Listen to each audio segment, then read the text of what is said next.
Bonjour et bienvenue sur imotélé.net. Nous sommes aujourd'hui devant le 30 avenue Pierre Ier de Serbie où se déroulait la conférence de presse de Daniel Féault. Retrouvons tout de suite Charles-Marie Jotras, président de Daniel Féault Conseil Immobilier.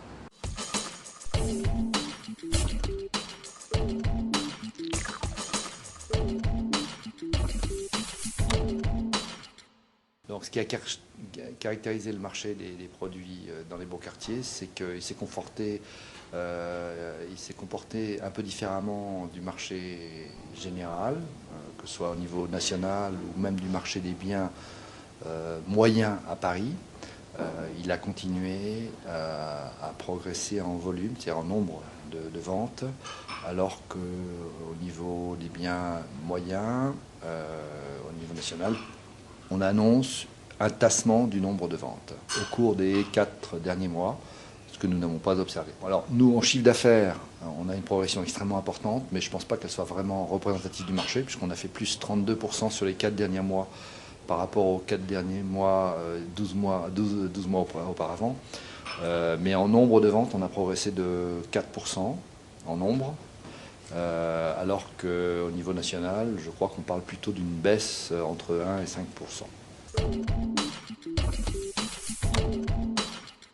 Vous avez beaucoup de quartiers dans lesquels on trouve les plus beaux biens. Les plus prisés, ça dépend du type de clientèle. Les quartiers pour les Français ne sont pas les mêmes que les quartiers pour les étrangers. Les étrangers aiment beaucoup le Triangle d'Or, ils aiment beaucoup la rive gauche, Saint-Germain-des-Prés. Les Français sont souvent dans les quartiers plus traditionnels, le 16e, le 17e. À chaque quartier, en fait, il y a un type de clientèle particulier. Je ne pense pas que ça évolue vraiment. Chaque quartier est bien installé. Dans les quartiers chers, ce sont des valeurs établies, stables. Il n'y a pas d'évolution sociologique. La plus grosse évolution, c'est que les Français sont dans les quartiers très chers. Les Français sont remplacés par des étrangers qui installent leur pied-à-terre. Amérique du Nord, Golfe arabique, Afrique, Maghreb et Europe.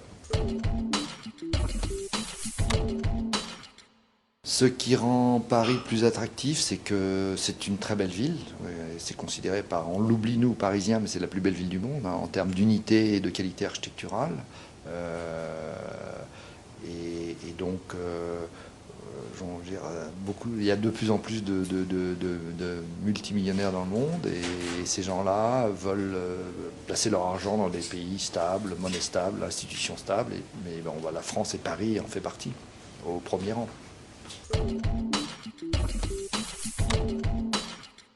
Les vendeurs sur les biens de très haute gamme, les vendeurs, ce sont des Français qui s'en vont à l'étranger, malheureusement, dans un grand nombre de cas.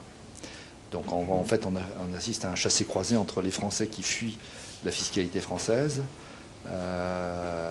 et qui sont remplacés par des étrangers qui, eux, ne sont pas concernés par cette fiscalité, ni l'impôt sur le revenu, bien évidemment, parce qu'ils ne sont pas résidents en France, ni même l'ISF, puisqu'ils empruntent pour échapper à l'ISF. Et donc on a ce chassé-croisé, les Français s'en vont, et c'est des étrangers qui achètent, mais qui achètent des appartements qu'ils n'occuperont pas ou quelques nuits par an. D'un marché de non-résidents, on commence à avoir des rues de Paris, on va avoir des quartiers bientôt qui seront morts